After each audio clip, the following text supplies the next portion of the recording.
Welcome back to AM Northwest. Your bar is a wreck, you're drowning in debt, and your staff is a mess. What do? Well, Bar Rescue is back. The hit series helps struggling businesses find a fresh start, but it all comes with a tough love approach. These are two friends of mine. I sent them in to do a little recon here for you. So you came in, you ordered an old-fashioned. Yes, correct. Correct? You put grenadine in the old-fashioned. I've been doing this 40 years. I have never seen grenadine in an old-fashioned in my life. So there's no specialty drinks. There's no draft beer. The bartenders aren't trained. You guys are serving beer in cans. You're sitting at the end of the bar drinking a soda, but you're drinking it out of a can. At least pour it in a glass, Jimmy. We're not doing anything that would cause young people to come here. So we have no cocktails for women, no food program. Do you know that if somebody eats here, they'll stay 52 minutes longer? The decisions that you're making, Jimmy, are killing you. We welcome the host of Bar Rescue, award-winning hospitality expert and entrepreneur, Jon Taffer. Jon, great to see you again. Good to see you, Helen. All right, you just got picked up for your 10th season. How crazy is that? Unbelievable. 15 years. Wow. 272 episodes and going strong. It's unbelievable. Think of how many people I've got to help over these 15 years. It's an incredible blessing to be able to do this all the time. I've got to ask you, why do you think viewers are attracted to the show? I mean, I know why I love it, but why are others attracted to the show? Well, I think a lot of it is my commitment to authenticity. I don't cast the bars. I've never seen a picture of them even. I don't know the owners. I've never been there before. I get literally a 60-second briefing before I go in. So I never know anything ahead of the audience. I learn it in real time when the audience does.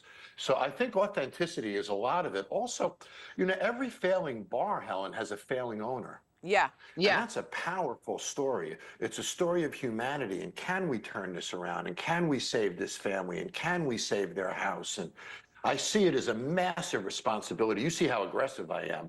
You know, that's my friends always tell me, you're so nice. Why are you so aggressive on TV? The answer is I'm doing 90 days work in 4 days. Jon. So I'm a raving maniac. Aggressive might be an understatement. Because you get, I swear to you, how do you not get punched in the face, Jon? Well, you know, I think they realize that I'm not fighting with them, I'm fighting for them. Yeah, for sure. And I think the whole point of it, Helen, is them to understand I am well-intended. Yeah. I am there to try to help them. And, you know, it's interesting. The ones that fight me the hardest are the ones that give me the biggest hugs. And you give some big hugs to the whole family when you've done the transformation.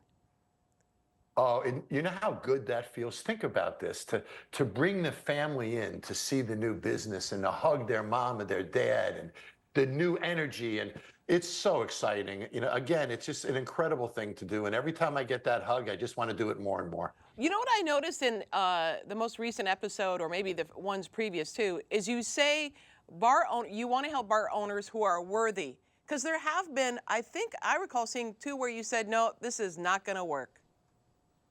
Yeah, and I walked out. Yeah. Yeah. I mean, if they don't treat their employees with dignity, you know, in one case, we actually saw an owner on his security video slap an employee. Oh my gosh. As soon as I saw that, I walked out. That was the end of that. So yes, I want to perpetuate people who care, you know, and who are going to be honest and forthright with the people around them. I don't want to perpetuate people who are disrespectful or otherwise harmful to their community. Yeah.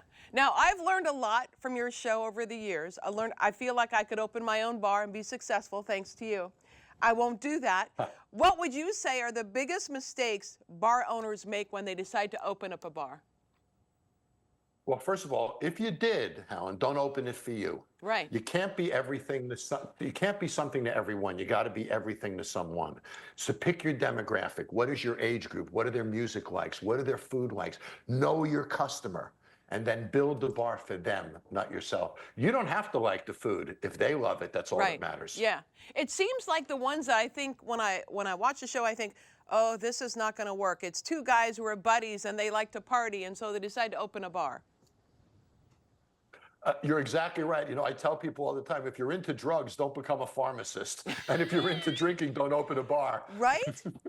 You've been doing this forever. I know you were a bartender when you started out. You've been doing this forever. What would you say would be the biggest mistake you've ever made and that you've learned from? I think the biggest mistakes I've ever made has been, the selection of partners. Really, I've always been a pretty good operator. I've selected partners that were mistakes. I got ripped off once for a few $100,000 by a partner. Oh, wow. So, I've learned over the years not to have partners, and to be accountable to myself has been the best route for me. And do you think that people should really have a business background of some sort to understand business, not just alcohol and not just food? Absolutely. There's tax consequences of the things that we do. Yeah. There's payroll issues. There's all sorts of liabilities. Please don't go into this business unless you've done two things.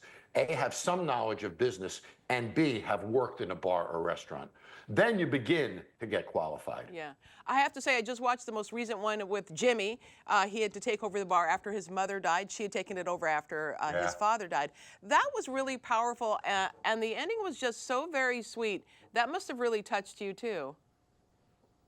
Unbelievable. And that's bar rescue. It's the connection with the people. When I walk in, Helen, I don't see the cameras. They just sort of disappear. It's all about me and them.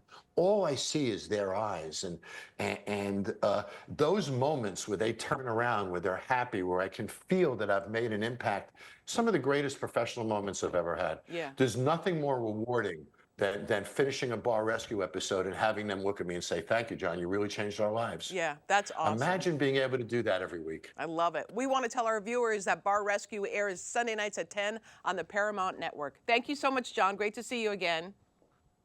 Good to see you, Helen. Be well. All right, we'll be right back with more AM Northwest. Don't go away.